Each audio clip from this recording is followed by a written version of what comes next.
Shalom bien-aimés dans les Seigneurs, très chers téléspectateurs et téléspectatrices de Clé de David TV, votre chaîne, notre chaîne que nous aimons beaucoup. Nous voici encore dans notre programme Focus sur l'essentiel où nous sommes en train de parler d'un très bon thème. Nous sommes en train de parler sur la nouvelle naissance, mythe ou vérité. Aujourd'hui, nous allons encore continuer sur ce que nous avions dit autrefois. Nous allons encore ajouter et approfondir quelque chose. J'aimerais que nous puissions lire notre texte de base. Nous sommes dans l'évangile de Jean, Jean chapitre 3. Nous allons lire du premier jusqu'au 3e verset. Nous lisons la parole de Dieu. La Bible déclare: mais il y eut un homme d'entre les pharisiens nommé Nicodème, un chef des Juifs, qui vint lui auprès de Jésus de nuit et lui dit: Rabbi, nous savons que tu es un docteur venu de Dieu, car personne ne peut faire ces miracles que tu fais si Dieu n'est avec lui. Verset 3, Jésus lui répondit: en vérité, je te l'ai dit, si un homme n'est né de nouveau, il ne peut voir le royaume de Dieu. À ceci, j'aimerais que nous ajoutons aussi Ézéchiel chapitre 36. Ézéchiel chapitre 36, nous allons lire le 26e verset. Ézéchiel chapitre 36, nous lisons le 26e verset. C'est un passage biblique que tu connais beaucoup. La Bible déclare: je vous donnerai un cœur nouveau et je mettrai en vous un esprit nouveau. J'ôterai de votre corps les cœurs de pierre et je vous donnerai un cœur de chair.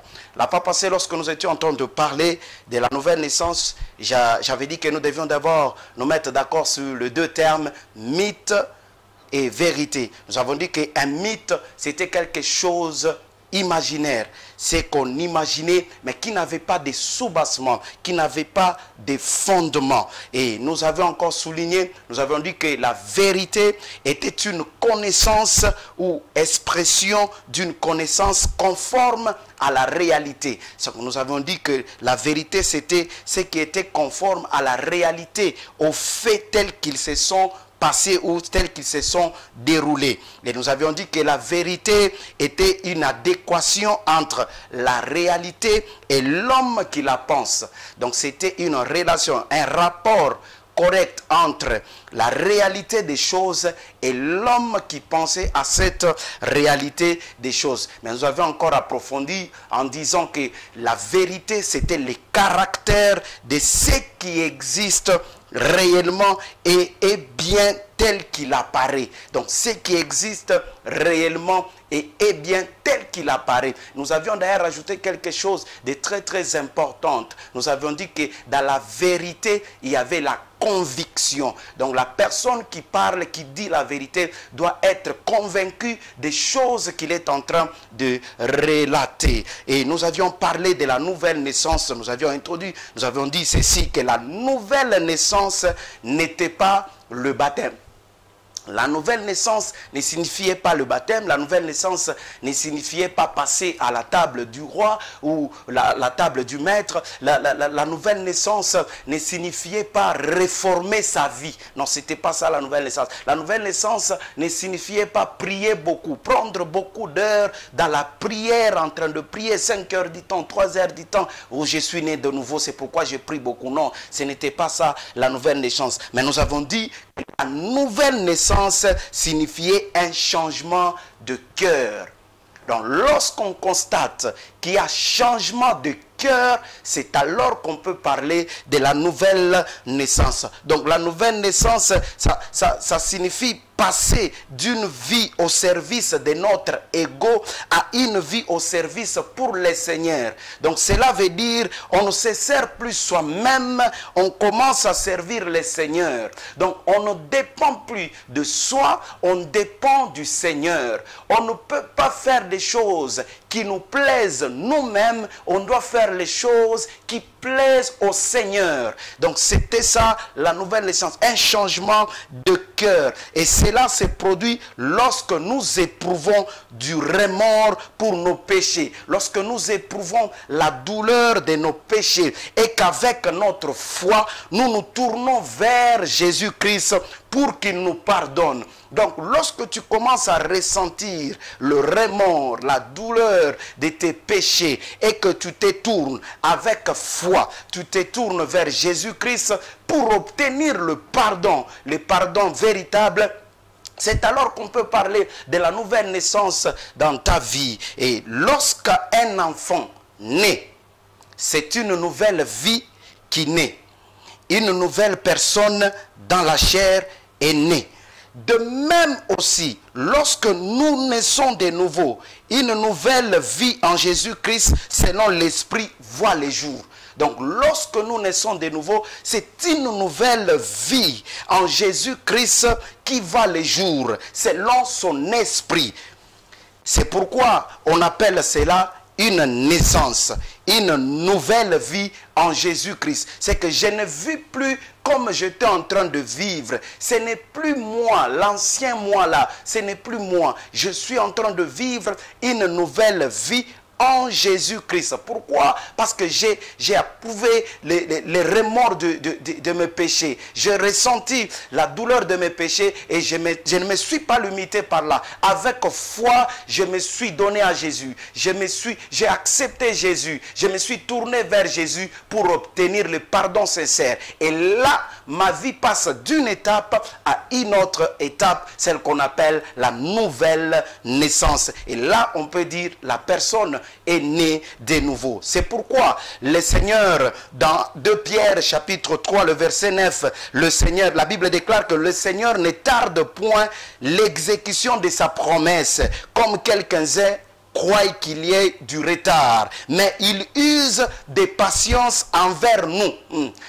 Le Seigneur use de patience envers nous, ne voulant point qu'aucun périsse, mais que tous viennent à la repentance. C'est que la volonté de Dieu, c'est que tous ses enfants viennent à la repentance, acceptent Jésus, qu'ils puissent ressentir le remords, la douleur de leur péché, qu'ils abandonnent cette vie pécheresse et qu'ils se tournent vers Jésus. C'est le vœu de notre Dieu. Ce n'est pas que qu'il tarde, mais il veut que tous nous puissions nous repentir. Alors, quelqu'un peut se poser ces quelques questions en rapport avec la nouvelle naissance. J'en ai souligné 3 ou 4 questions qu'on peut se poser chaque fois qu'on peut parler de la nouvelle naissance. La première question, c'est de savoir, quelqu'un peut se poser la question de savoir, quand puis-je espérer naître de nouveau?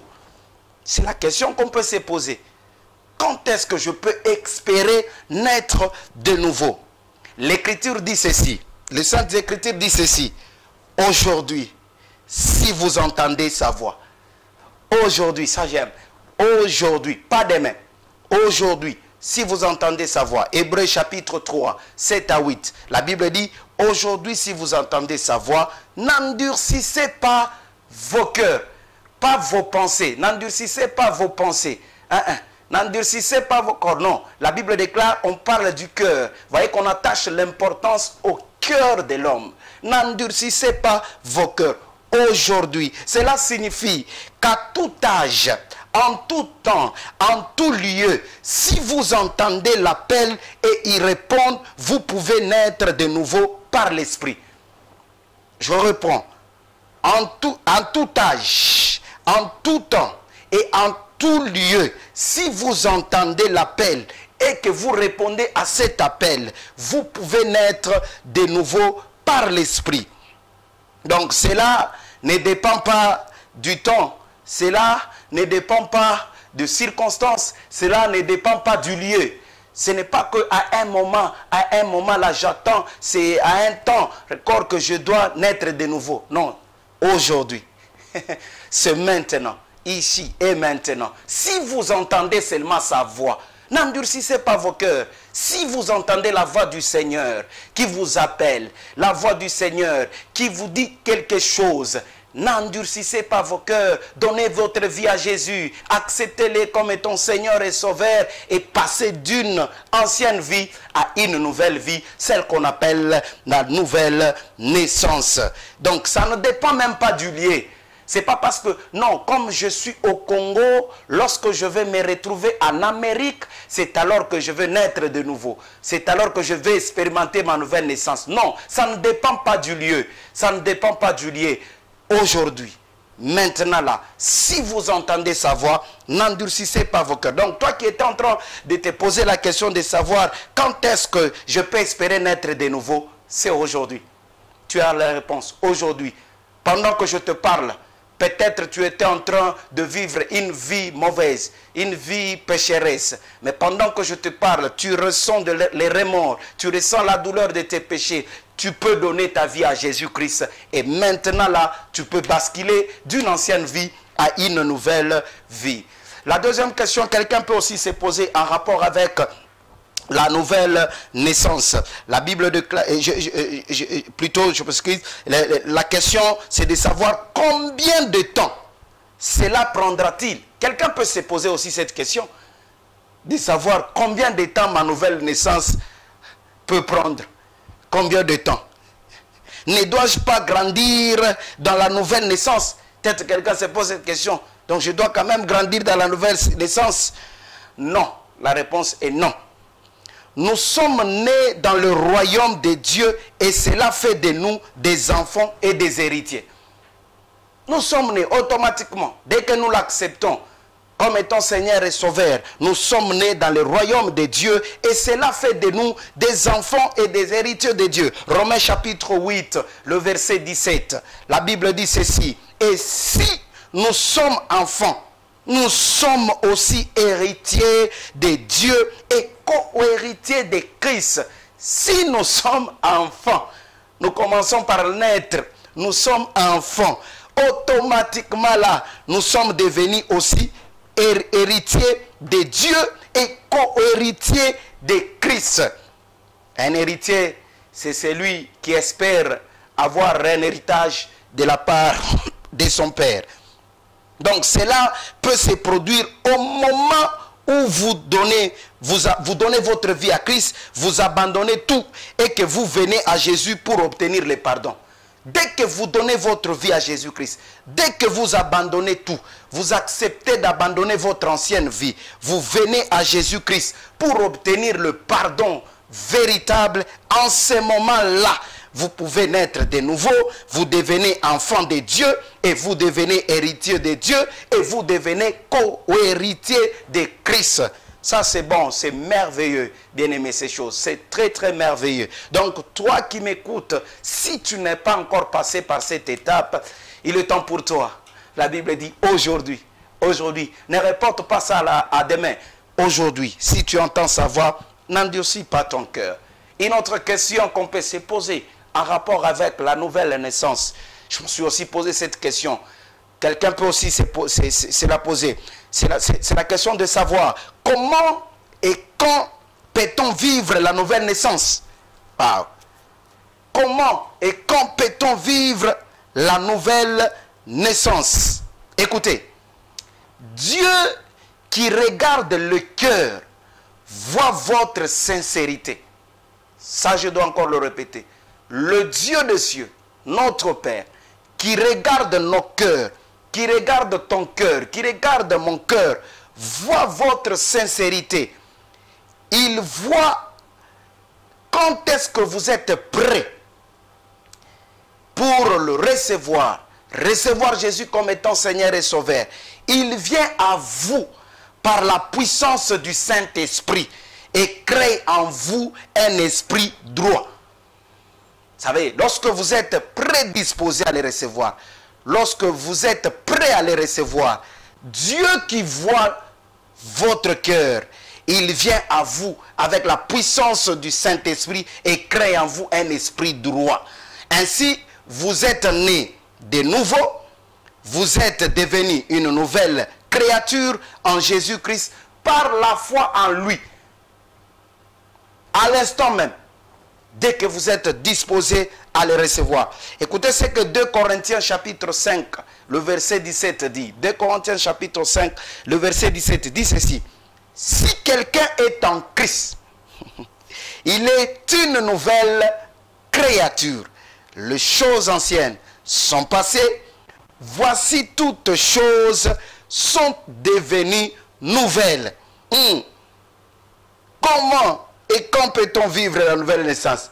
Donc à l'instant même, dès que tu l'acceptes, si quelqu'un est en Christ, tu entres en Christ, automatiquement tu es devenu une nouvelle créature. Donc toutes les choses anciennes que tu avais commises sont passées. Et voici toutes choses, ça j'aime, toutes choses sont devenues nouvelles. Donc tu as commencé une nouvelle vie avec Dieu. Wonderful. Une nouvelle vie avec Dieu. Et une autre question, je crois que c'est la dernière que je me suis posée, que vous pouvez aussi vous poser là où vous êtes, en rapport avec la nouvelle naissance, c'est de savoir, comment puis-je savoir que je suis né de nouveau? Quelqu'un peut se poser aussi cette question. Comment puis-je savoir que je suis né de nouveau? Et ici, l'apôtre Paul va nous aider. L'apôtre Paul, en Romains chapitre 8, vous pouvez lire du 1er jusqu'au 10e verset, mais moi je prendrai juste le 9e verset. L'apôtre Paul dit quelque chose de très capital. Il dit, pour vous, vous ne vivez pas selon la chair, mais selon l'esprit, si du moins l'esprit de Dieu habite en vous. Si quelqu'un n'a pas l'esprit de Christ, oh my God, il ne lui appartient pas. Je vais reprendre ce verset. Romains chapitre 8. Vous pouvez lire du 1er au 10e verset pour avoir la pensée correcte de ce que l'orateur est en train de dire. Mais moi je prends le verset 9. Il dit, pour vous, vous ne vivez pas selon la chair, mais selon l'esprit. Si du moins l'esprit de Dieu habite en vous. Si quelqu'un n'a pas l'esprit de Dieu, il ne lui appartient pas. Et j'aime aussi la version d'Arby. Version d'Arby dit ceci. Or, si quelqu'un n'a point l'esprit de Christ, celui-là n'est point à lui. Or, si quelqu'un n'a pas l'esprit de Christ, celui-là n'est point à lui. La Bible enseigne que les perdus sont morts et condamnés. Ceux qui sont perdus sont morts et condamnés dans le péché. Et qu'ils ont une mauvaise conscience. Donc lorsqu'on est perdu, on est mort. On est condamné par le péché. Et nous avons une mauvaise conscience. Ils ont un esprit charnel, ceux qui sont perdus. Ils ont un esprit charnel. Et ils agissent charnellement.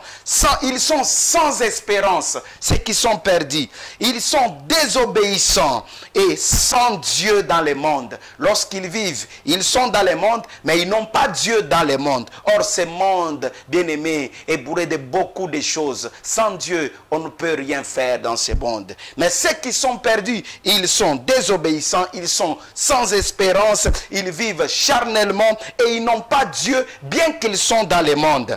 Mais à la différence maintenant d'un chrétien né de nouveau. Voici la différence entre un chrétien né de nouveau et un païen. C'est qu'un chrétien né de nouveau, d'abord, c'est un enfant de Dieu. Vivant en Christ. Il est un enfant de Dieu.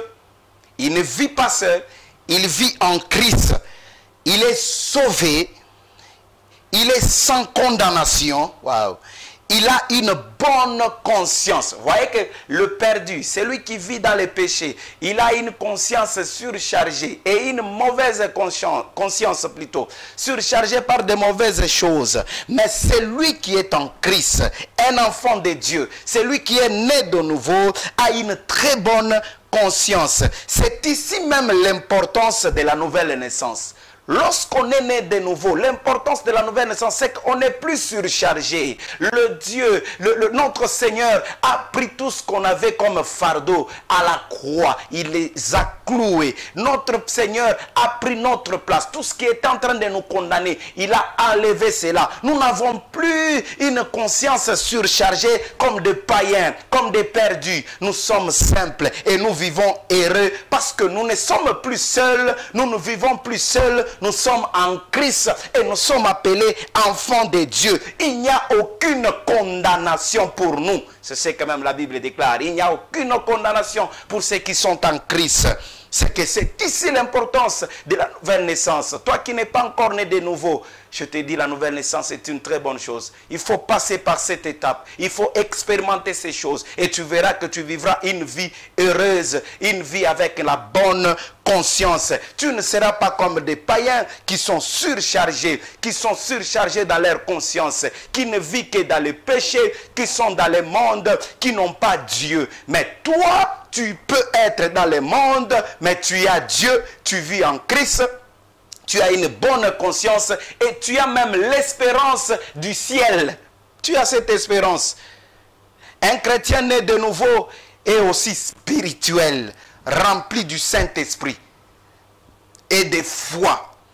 Et il a l'espérance de la vie éternelle. C'est ce que je venais de dire tout à l'heure, bien-aimé. Donc, un chrétien né de nouveau est aussi spirituel. Il ne vit pas comme quelqu'un qui est charnel. Il ne vit pas comme toute autre personne. Mais un chrétien né de nouveau, il est spirituel. Il est rempli du Saint-Esprit. Il est conduit par l'Esprit de Dieu. Et il est rempli de foi. Il a l'espérance de la vie éternelle. Bien qu'il est sur la terre, il sait qu'un jour, je rencontrerai mon Père. Un jour, j'irai au ciel. C'est l'espérance qui anime la personne qui est née de nouveau. C'est l'espérance qui anime un enfant de Dieu. Ses péchés sont effacés par le sang de Jésus. Oh, quelle expérience, une très belle expérience. Les péchés sont effacés par le sang de Jésus. Son cœur est rempli de l'amour et de la paix de Dieu qui dépasse l'entendement humain. Oui, celui qui est né de nouveau, celui qui passe par la nouvelle naissance, son cœur aussi est rempli d'amour. Posez-vous la question, votre cœur est rempli d'amour? Son cœur est rempli de paix. Posez-vous la question, votre cœur est en paix? Si vous n'avez pas ces choses, posez-vous la question, est-ce que réellement vous êtes né de nouveau? La paix de Dieu doit demeurer en vous. Et c'est la personne qui est née de nouveau, il aime, il désire et a le pouvoir de faire la volonté de Dieu. Waouh, ça c'est fort. Il aime et il a le désir et même le pouvoir de faire la volonté de Dieu. Lorsqu'on est né de nouveau, lorsque nous expérimentons la nouvelle naissance, nous avons ce désir-là de faire la volonté de Dieu. Nous avons ce pouvoir-là de faire la volonté de Dieu. Si vous avez du mal à faire la volonté de Dieu, mettez-vous en question. Est-ce que vous êtes né de nouveau? Parce qu'un chrétien né de nouveau, il a la volonté de faire il a le pouvoir et le désir de faire la volonté de Dieu. Il chérit la promesse d'une maison au ciel. Ça c'est fort. Un chrétien né de nouveau chérit la promesse d'une maison, la promesse d'une maison au ciel. Et a un espoir qui va même au-delà de la tombe. C'est lui qui est né de nouveau. La nouvelle naissance fait naître à toi l'espérance du ciel. Tu as cette promesse d'avoir une maison au ciel. Et tu as cet espoir qui va même au-delà de la tombe. Donc tu sais que même si tu mourrais aujourd'hui, tu as une place au ciel. Oh, je prie que toi tu me suives. Même si la mort venait aujourd'hui, que tu aies l'espérance d'aller au ciel. Donc vous ne pouvez pas passer par un tel changement sans vous en rendre compte. Non, difficilement. Donc lorsqu'il y a une nouvelle naissance en vous, lorsque vous êtes né de nouveau, vous devez vous en rendre compte. Par rapport aux éléments que j'ai cités, vous devez vraiment vous en rendre compte. Car l'Esprit lui-même, la Bible déclare, car l'Esprit lui-même rend témoignage à notre esprit que nous sommes enfants des dieux. Romains 8, chapitre 16. Si vous n'avez pas encore fait cette expérience, bien-aimés, avec toute la paix et la joie qu'elle apporte à l'âme, je vous en supplie, faites cette expérience. Vous ne serez pas déçus. Je vais prier encore avec toi qui est en train de me suivre. Seigneur, merci. Merci pour cette parole, merci pour cet enseignement. Merci parce que nous avons compris qu'est-ce que c'est la nouvelle naissance. Nous avons compris que la nouvelle naissance nous apporte la paix, nous apporte la joie. Et dépose en nous ces désirs et même ces pouvoirs de faire ta volonté. Je prie que mon frère qui me suit, ma soeur qui me suit, ait ce désir en lui, Seigneur, de faire ta volonté. Ait ce désir en lui de faire ta volonté, Seigneur. Que la paix de Dieu qui surpasse l'entendement humain, Seigneur, puisse demeurer dans nos cœurs. Au nom de Jésus-Christ. Amen. À la prochaine.